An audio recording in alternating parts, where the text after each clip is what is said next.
Airspeed Prime here with my next Boruto 2 Blue Vortex manga chapter review. This one's going to be for chapter 10, which is called Colonel. Overall, I thought it was a enjoyable chapter. It had like hype moments right at the end, especially like the last couple of pages with what happened with Inojin and then of course with Himawari was exciting. But I would say I was a bit disappointed with just sort of Boruto very much just brushed aside, like, we'll deal with you later, Sarada and Hidari, like, okay, here's a minor introduction, but we're really not doing anything right now. And very much just a sense for like a 40-page chapter we waited a month for, that the pacing to me didn't line up with the fact that it's a monthly chapter. This still feels like at times the Boruto manga is doing weekly style pacing, but the chapters are monthly. And I think the fact that, Himawari, this Nine-Tails stuff, this is now the third chapter where we're focusing on this. And it's taken in a way this long just to get, I would say, very core basic information out. Not even like massive reveals or anything like that, just core basic information. I think that says a lot. Again, like in general what's happening in the manga. I like that it is sort of unpredictable. You don't know if this is going to be the full-on fight that happens here, if we're waiting to do something later on down the road. That's still exciting, but I do think on a page-to-page basis, this chapter and a certain amount of chapters of Boruto don't use their page count as well as they need to. I don't think this is the worst example of Boruto not using its page count that well, but I also want to be very careful not to let the hype of maybe like the last 4 or 5 pages get in the way of the fact that I would say the first, 20 to 25 pages weren't maybe super amazing. It's not that there's nothing going on, but again, is there actually 40 pages of like stuff happening here and stuff like that, or how much of it is kind of just recap information and so on, that sort of idea. So let's get to the kind of page by page breakdown here. So our cover page is of course Himawari and our new Kurama here. Pretty nice. Interesting just in the coloring. Kurama is a very, very kind of like deep kind of like dark orange, rather than, I think, especially more recently, I kind of usually associate Kurama as more being associated with a kind of brighter orange here. So maybe that's just the manga coloring. That's what they went for here. It'll be interesting to see when we will get around to an anime eventually with covering this stuff. But still, nice cover page, very fitting for what the chapter is about as well. But anyway, we'll jump into the chapter itself. So the start here is effectively just Jura and Hidari continue to have this thing of, we don't understand why people stand up for us, why they defend their village, and even though we're clearly more powerful than them, why they keep trying. And so I'm going to go after Himawari, you do whatever you want, basically. So Jura basically leaves, Hidari is left to handle Konohamaru and other shinobi who arrive on the scene. We see Shikamaru kind of relaying information around the village, basically getting like Boruto and Kawaki and stuff like that caught up on, we have intruders in the village, they're after Himawari, we don't really know why. Everyone, all hands to support Team 10, basically. We need to protect her. Interestingly, Shikamaru to Kawaki specifically is like, hey, don't overly focus on Boruto. He's technically like on our side because he's against these new villains, so don't focus on him. But in an interesting twist, and kind of unexpected to a certain degree, Kawaki's actually like, if Himawari's in danger, you should have led with that. So he immediately rushes off to try and help her. And this is one of the few times we've seen Kawaki kind of move to do something informed by like care for someone that's not himself. So I kind of like that that's kind of part of this, of like, he actually, I guess, does really view Himawari as his sister. We've not really seen a lot of that, especially with him caring about anyone else, of course. He's not made any attempt to really keep up a lot of the lies associated with the omnipotence swap. So seeing him really care for Himawari here is kind of nice to see. But a bit of hope when you maybe haven't had it there for the character in a lot of other scenes. Then we get the one thing with Boruto here, which is just Boruto up against a wall away from Kawaki. Shikamaru contacts him and is like, hey, what happened? No worries, a minor issue, I just need a little break. As he's effectively holding his arm, waiting for the karma to kind of retreat away. And we then zoom in on his face. There's a kind of bead of sweat. The toad comes out and has a bit of a ... As in, a minor issue, I just need a little break. You're lying almost. That there is something bigger, deeper at play here, but we're not telling you right now. And so it feels like, even though it's only about a page,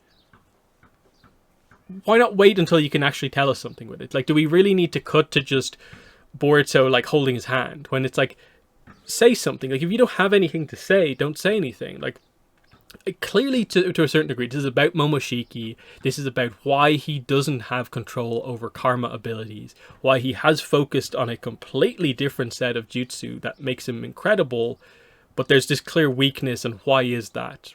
I guess it's because of Momoshiki, but we also haven't addressed Momoshiki in Two Blue Vortex. But anyway, Hidari confronts Konohamaru as Jura leaves, and we get an interesting kind of back and forth here, because Konohamaru is like, you're blocking our way. Why are you after Himawari? Hidari just says, you're also noisy. What business do you have with us? And the Konohamaru and the other ninja with him is kind of like, huh? Why on earth would you respond in that way? Like, we're in our village protecting the village from you guys who are, intruders. Do you not understand that? Whereas Hidari's just there, like, he's literally infiltrated a village. They're fighting people and trying to take people out, capture people. And he's like, why are you in front of me? I've done nothing wrong. And it's just this idea of like, oh, he doesn't get it. Because they're new, each experience for these characters is new, and to a certain degree, they don't get it. Jura seems a bit of a step ahead of them, but some of the others, I guess, like Hidari here, hasn't quite got up to speed with certain customs and ways to do things. Konohamaru kind of calls in and is just like, I was told one of them was Sasuke. This isn't Sasuke. And then he gets the response of like, the one in front of you, his chakra data is exactly the same as Sasuke. That's the detail here. And you're like, wait, why are we doing this again? And it's like, oh yeah, well, I guess Konohamaru and Sarada, who comes in to play in the next page, they don't know any of these basic details that we, as the audience, now have about the Divine Tree characters. So the fact that they look identical to the people that are captured, and have the same chakra kind of identity, is new to them, even though we know it already. And that just adds to just the feeling of like, oh, that's what we're doing here. We're repeating information because we've suddenly decided that all the characters having specific information or not knowing things is important at this point, when maybe we could have done it in a way where it's a little bit more kind of advancing of the plot, basically. But anyway, Sarada arrives on the scene, is like, hey, Konohamaru, are you okay? And this is where we get the first time Hidari sees Sarada, his target, by the way, and is immediately like, Konohamaru, I don't care about you, attack.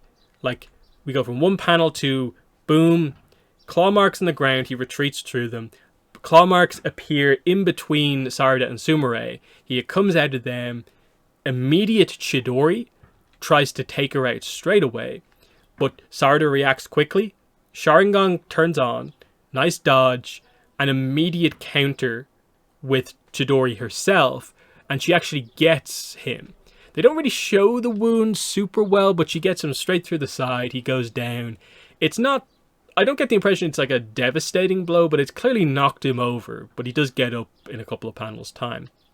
And the reaction here, where we end this plot point for this chapter, is just like, hey, you used Chidori. That's my jutsu, and my father's jutsu. How on earth do you know it? Who are you?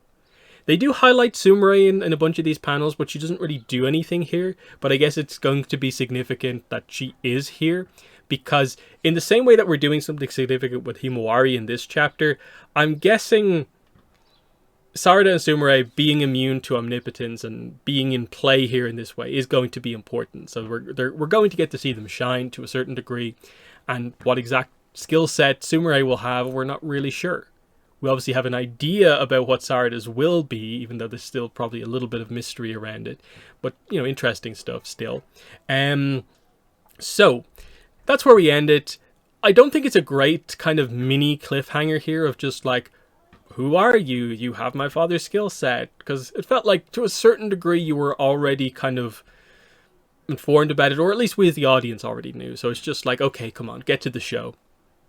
The next chapter is going to be where this significant stuff actually happens.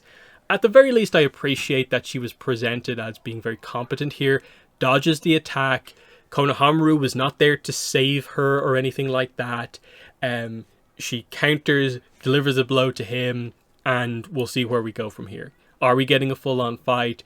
Next time we catch up with them, are we going to see more of what Hidari can do? The full extent of his skills? Are we going to see what Sarada can do? Who knows? But then we cut back over to sort of like what's the A-plot of the episode, the chapter, and that is Himawari and the Nine Tails. So straight away what we get here is that, okay, it is Kurama. But there's a bit of a kind of weird point of like, Kurama refers to himself as being like a new version of himself. As in, my previous life, I was inside Naruto. The new me is inside you. I remember what happened before, but I am different than you. And it's like, so it's like the same, but also different. Feels contradictory, but that's kind of the idea that they're going for here. So this is Kurama, does have the memories of previous ones, but the personality here is a bit different, as in this Kurama is aware that like the memories from before are of like a different person experiencing those memories effectively, because the personality and exact approach with Himawari seems to be a little bit different. And is that just because it is a clearly younger looking Kurama here, because I guess he's only somewhat recently reformed? We're not really sure. But that's the whole idea here. There is a recap here on what exactly the kind of mind space that they're actually conversing in actually is. It's explained as being your conscious made visible, and that because you and I are a single body and soul, they of course exchange words mind to mind because they're one and the same. That's the kind of idea that we get there. There's a quick cutout to Himawari, like IRL, on the bird. Just highlighting that Jura is on the way and he's going to arrive very quickly, so they need the backup like immediately, but it's likely not going to arrive in time. She then asks, what's going on? Why is this happening? And so we get the details here. As you just said, my previous self, that's the wording, previous self, coexisted inside your father Uzumaki Naruto, but in the midst of battle, my flame of life was extinguished. However, death is not eternal for us Biju. Even if our flesh or soul perishes over time, a kernel of us will sprout somewhere and we will manage to return to life. So that's what they're going for here. They are committing to the idea that what they had told us previously as lore from like original Naruto, like part 2 and stuff like that, of, oh yeah, they'll reform over time. That is valid here, even in the specifics of what happened with the death of Kurama because of Baryon mode. Whereas, at least in my reading of Baryon mode, because of what it was and how specific that technique was, it felt like it was written to get around the whole they'll always reincarnate type situation, because it was literally, this destroys them on an energy level. And this is Kurama sacrificing the very essence of what he is and what he is made up of. And that is different than you just defeat a tail beast in battle, kill them, and they get reborn later on. That's different than consuming the energy that they are made up of to destroy other energy. But they're saying here is that no, even in that case, full destruction, something will always sprout up somewhere. A kernel will always come up somewhere. There will always be like a nine tails. This is just a inherent fraction of a 10 tails that can never be fully destroyed. And that is the takeaway from this, is my take on it, is that if even Baryon mode doesn't get around this, then yeah, tailed beasts are just full on like immortal. You can never truly destroy them. That's just what the series is committing to. I think when Baryon mode was written, I'm not sure that this was maybe the full intent, that later on down the road they would have to just commit to like, oh yeah, the rebirth of tailed beasts applies even in this case. I don't mind that it feels like they're maybe being a little bit retconny here and being like, oh, it even applies to Baryon mode, the rebirth. Because there are still consequences. Naruto is not a Jinchuriki and is highly likely to not be a Jinchuriki at a later point in the story. And now Himawari is. So it makes her feel more important as a character. And then an older Naruto having to, whenever he comes back into the story, deal with what does he do to stay relevant is an interesting plot for him. So because of that, I'm not too upset about the fact that this feels a little bit like, okay, we're moving around this plot point that I thought worked this way, but you're saying it didn't. But okay, so that's fine. Then we get to sort of like addressing the idea of like, but okay, you were going to be reborn, but why inside Himawari? No one knows how long it will take or where it might sprout, much less that it will be inside his daughter, and this soon. The universe is full of mysteries. You may have been born inheriting a sliver of my chakra, or this was your destiny brought into being by the Uzumaki and Hyuga blood that flows within you. Well, since it's already happened, the how doesn't matter. What's most important is accepting the circumstances and moving forward. And it's like, okay, I get it. You're trying to basically say in this scene, don't worry too much about how it happened, even though I think most people reading the chapter do worry about how it happened, because it is something that I think needs an explanation. And they attempt to give you an explanation, but the character who probably should know how and why this happened is saying, maybe it was this, maybe it was that. And it's like, why is there no clear answer? If Kurama can't explain why, how can we ever get an answer to this? I think the first bit there, like, you may have been born inheriting a sliver of my chakra. That seems fine to me, that you just reveal that if a Jinchuriki has a child while they're still a Jinchuriki, because of what they said earlier on, when you're a Jinchuriki, you're like one being with the tailed beast. You pass on a little bit of that tailed beast chakra to your children. And that is something that is a spark, a kernel, that a tailed beast can be sort of reborn from. If that's to me the simplest and nicest way to do it all. And it maybe in the case of Naruto requires the explanation of like, why not Boruto? But I think there's a built-in explanation there of like, it couldn't work with Boruto because Boruto has Momoshiki inside of him and has a karma mark. I think you can easily explain that those prevent him from becoming a Jinchuriki as well in some sort of energy way. Whereas Himawari was a completely open target to this working. The secondary explanation, like, or destiny because you are the child of two notable bloodlines, is a little bit weird in the context of trying to explain why she's a Jinchuriki. Like, this separate energy thing that technically can be put in anyone. And I get it, like the Uzumaki are particularly suited to being Jinchuriki because they can contain a lot of chakra. From a prodigy point of view, I get that, and maybe like okay, your destiny, someone of a specific bloodline, it makes sense for them to be in a notable position. But like, it was destiny that I was reborn in you. Why? That's not really the answer to the question necessarily. But I do at least like that they're bringing up the bloodline in relation to Himawari of like, hey, you should be really notable, and here's where that's coming to fruition, and that like now that I'm in you, you will be able to use me really, really well. And that's kind of what we're going to get to here. So he obviously says, just accept the circumstances and move forward. And she's like, I'm Uzumaki Himawari. Nice to meet you, Kurama. So she has accepted it. And he says, "Atta girl, Himawari." And this is where she wakes up and is like, "Oh, Jura's following us. I need to do something now.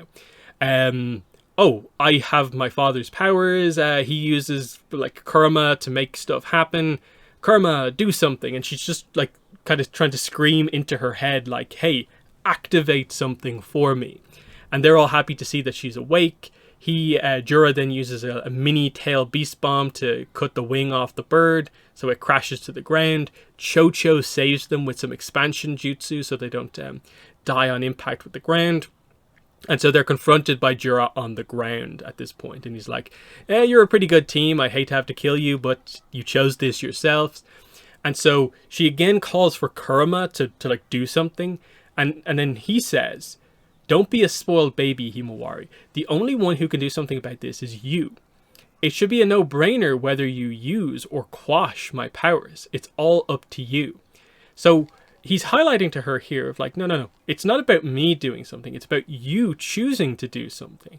And that's entirely up to you. It's okay if you choose to like basically never use my powers and kind of lock them away. Or if you choose to push my powers to the forefront and use them a lot, it's up to you. You have to make that choice. And she's like, "You say it like it's easy, but what am I supposed to do?" Like, she's just found out about this a few minutes ago. She's in a stressful situation. She wants to activate these powers, but she doesn't know how to. So you understand why she's saying all of this. But Kurama just says, "I can sense that your chakra has a higher affinity to mine than any of your predecessors, more than even Naruto's. So get rid of any foolish, preconceived biases. First off, you need to believe in yourself. Otherwise, your future doesn't look bright either way." And so she gets ready to do something here. So that's an interesting reveal. Your chakra has a higher affinity to mine. So that's basically, you have a higher potential to use what is within you, the Jinchuriki powers, than Kushina or Naruto. So to me, that's a way to ease the pathway through learning these abilities, is that she, I guess, is going to go from early stages, these early tail beast modes, to the higher level ones from end of series quicker because she has this affinity.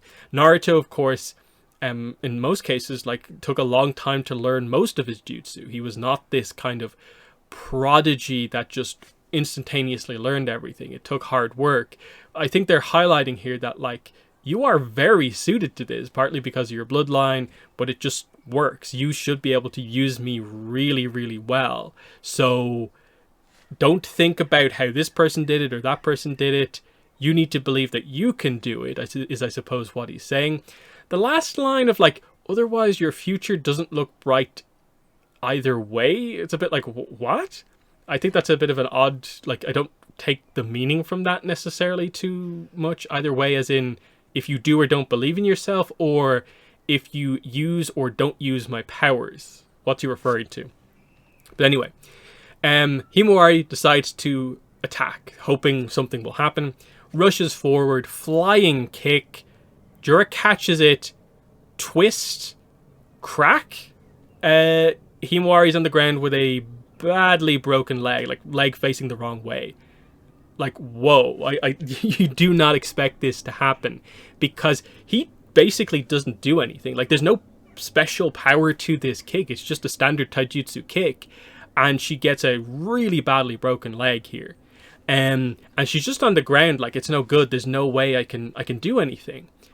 Inojin reacts to this and is just an attacks Super Beast Scroll, but he just casually, like, wood spike out of the ground, gets rid of that. He then uses the same technique to rise Himawari off the ground up to eye level to speak to her, and then talks about how we call it devour, but you simply become nourishment for me inside this tree. It isn't painful, there's no need to be afraid, and you'll eventually stop feeling anything, including that fractured leg of yours. And Inojin attacks again, but this time he's going to go up close with a kunai. Shikadai sees what's about to happen here, if the ranged attack got spiked, Inojin's going to get spiked. But first, okay, knee to the gut. Okay, it hasn't killed him. We've avoided a crisis. But Inojin doesn't stop. And in a way, we have more on Jura being like, why don't you stop? Inojin on the ground is like, let go of her. As he touches Jura's leg. And then, boom, spike straight through Inojin's stomach, basically.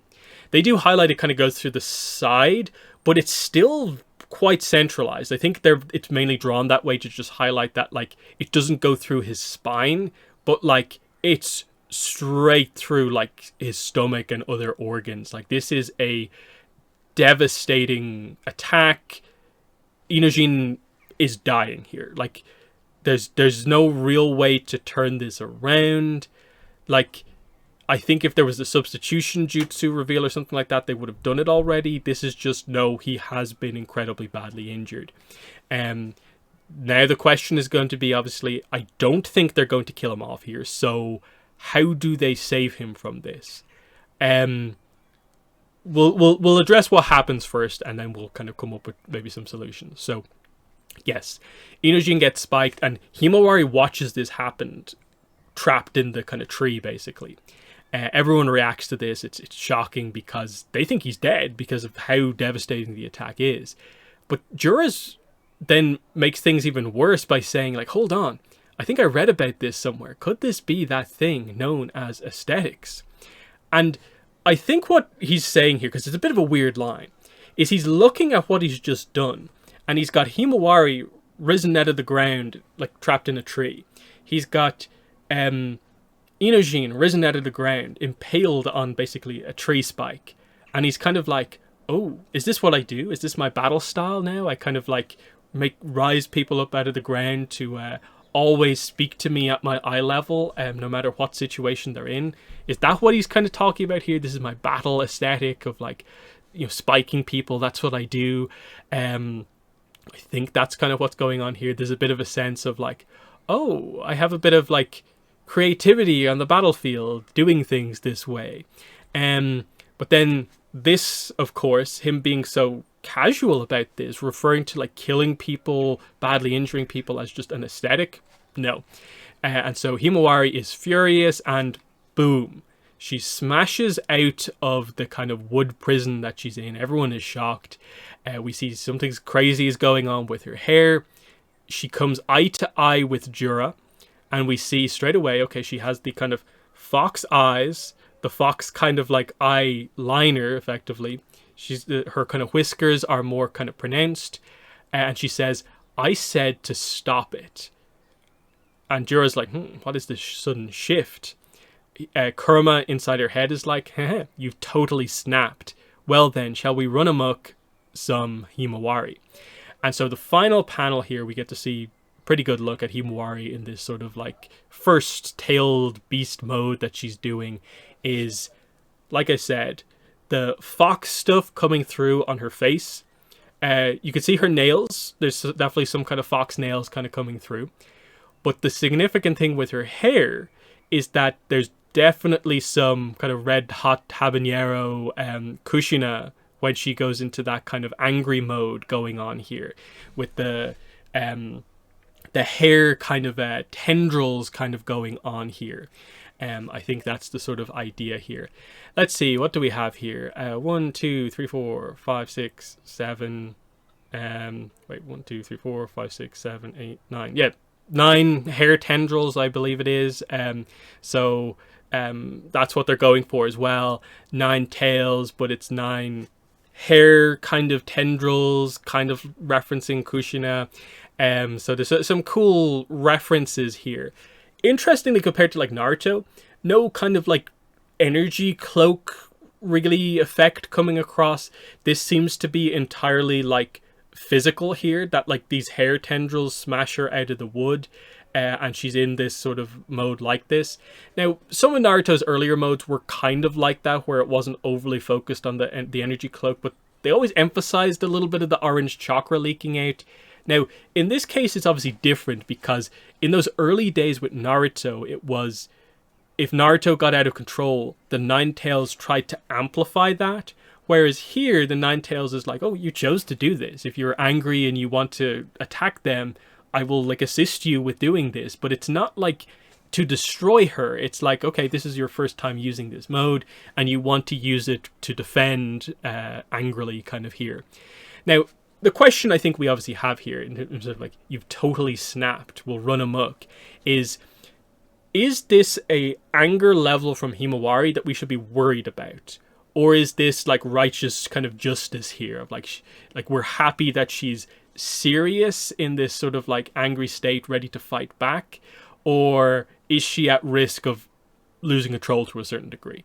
The fact that Kurama is kind of on her side means we shouldn't necessarily be worried about that. So it's more of a personality type thing of like, she now has an intense power. We don't want to see her like use it in a way where she maybe wouldn't want to, based on the character as we know her. So that's kind of the question that we have here. Ultimately, it's directed at Jura, and I don't think the other characters are really at risk. So I think it's fine what's happening here. It's just, we don't really know how differently her progress as a Jinchuriki is going to be compared to Naruto's progress. Obviously, she's more suited to it, so she'll adapt quicker. I guess she'll go through the kind of power level type stuff quicker also. But on that kind of power level perspective, is a somewhat early tail beast mode enough to counter Jura? Jura, of course, himself is at a bit of an early evolutionary state. So are the general power levels here just a little bit lower than we think they are? Or are they this high because of like the reasons they've given sort of in the chapter? So obviously some sort of a fight is going to happen here. I'm guessing she will be at least able to damage and threaten Jura. The question really though is, now that he's seen this, does he want to devour her more?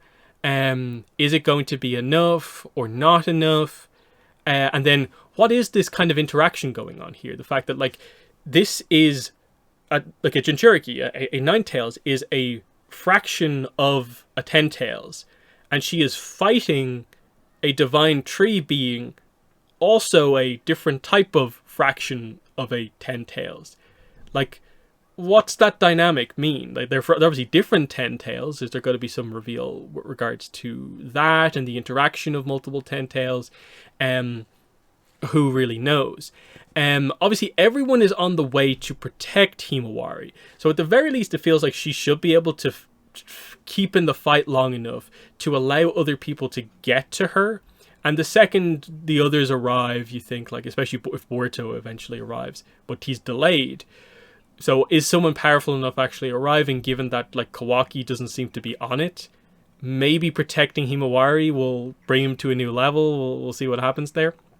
But this feels like Himawari's chance to shine. But what are we doing? That's the question that we have. And then on the other side of things, like the other thing that you would assume obviously has to happen next is the Sarada situation. Is like, are we going to get a fight there?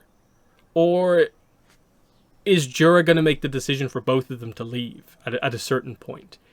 Because I almost feel like Inojin's injury almost will determine what happens next, because he is, I suppose, meant to be involved in the fight with his team and Konohamaru against the Moegi Divine Tree, Matsuri. So there's no way they're killing him, I don't think. So he has to get healed, or at least be on the path to recovery after this. So the only ways he could be healed, in my mind, are, obviously, Himawari's leg is healed at the end of this chapter. It's clearly, I think, facing the right direction in the last few pages, as far as we're aware. It looks like it. They don't show it, but the fact that she's standing, I think, means it's okay. It's been fixed by the Nine Tails chakra. Can it heal Inojin? Can she distribute a certain amount of Nine Tails chakra to Inojin to heal him? And should that be enough for the level of injury that he has? Who knows, perhaps. If they get Inojin to Sakura or Tsunade, I completely buy him healing. But I do think it's an injury big enough that it needs a good explanation for why he can recover from it. But he should recover from it and be involved in, I think, the fight he's meant to be involved in. So I do feel like something is bringing this fight here to a close and will set up for proper confrontations a bit further down the line. But I don't know what exactly that is. That's what I find hard to predict.